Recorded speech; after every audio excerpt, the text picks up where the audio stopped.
I'm not surprised at all with these comments, what I have seen. Yeah.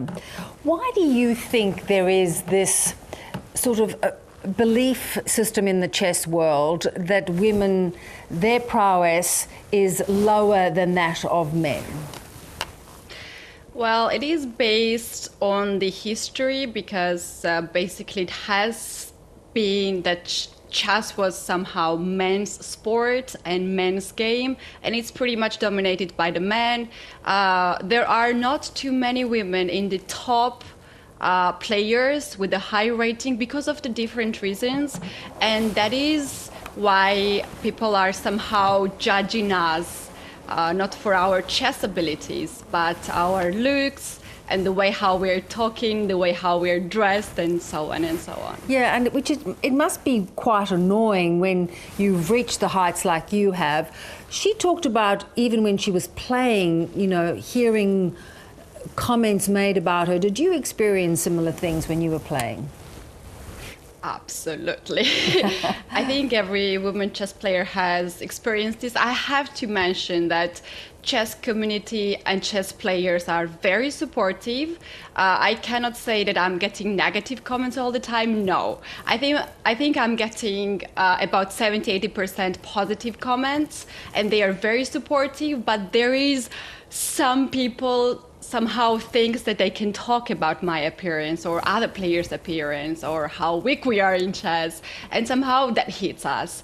And this is not happening that much for men at the same level or at the same tournaments. So that's why I'm very happy that Divya is so strong at this very early age, that she spoke out for all the women, because to be honest, a lot of women want to talk about this, but they are afraid of the feedback, what they will get in the social media, because these days, everyone can express their ideas in the comments, right? On Yes. YouTube or different social medias. And somehow people at this case are not very supportive. So a lot of women just prefers to sit back and let the others fight for their rights. But Divya here, at this age, 18 years old, I'm so happy to see her speaking out for these problems. Yeah.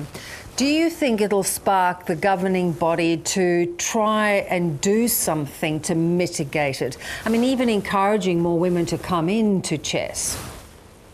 That's actually is a very good question, because FIDE, which is the International Federation of Chess, they are trying to do a lot of projects to support women and to invite women in the chess world, and also trying to appoint women. Myself, I'm a chess commentator, and I'm lucky enough to get myself into high positions at the chess tournaments.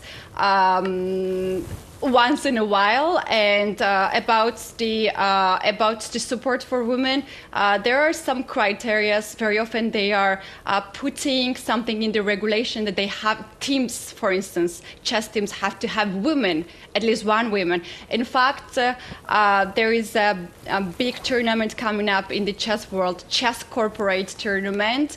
Everyone can play, any company can play it from around the world, and they have in the regulation that they have to have at least one woman in their team to support women's team. And it's very interesting that last year, the same tournament, the World Corporate Tournament, was won by the team where the players were 3 women and only 1 man. So I think that's already a big success. That's pretty exciting. And it is interesting because it's that one sport, if you will, that just has one competition. The men and women are on equal footing, which is why it's surprising that your appearance still seems to sort of be the majority of the commentary that you get. It is, but it's also fair to mention that we are not equal, men and women. And for instance, women can play in the open tournament against men, and men cannot do that.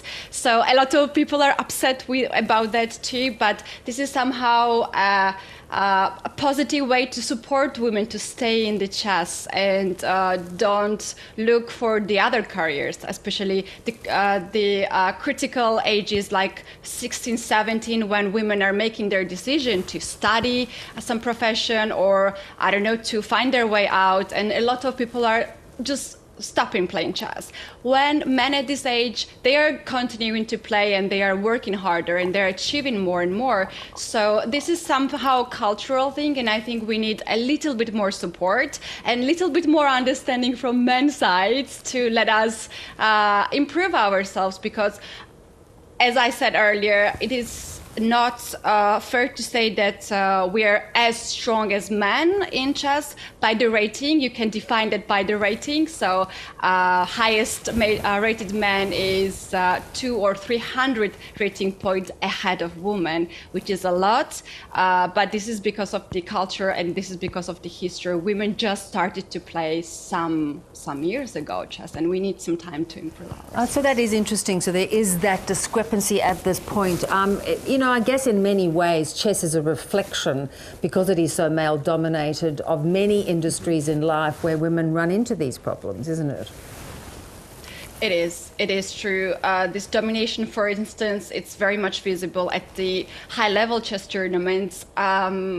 Out of 10 players, you can't find a woman in the competition. So how can we improve if we don't have a role models, if we don't know that women can achieve and women can fight? So last year, a lot of organizers are trying to invite women, at least one woman, but this looks so weird because this one woman somehow is the weakest player, called underdog, and everyone wants to score against this person. But I hope that if we have 2-3 strong women at this kind of strong, like high-level competitions, the things will change in a positive way very soon. Yeah, well, Keti, it's good to see you, a bit of a groundbreaker in that form. Great to talk. Thanks so much.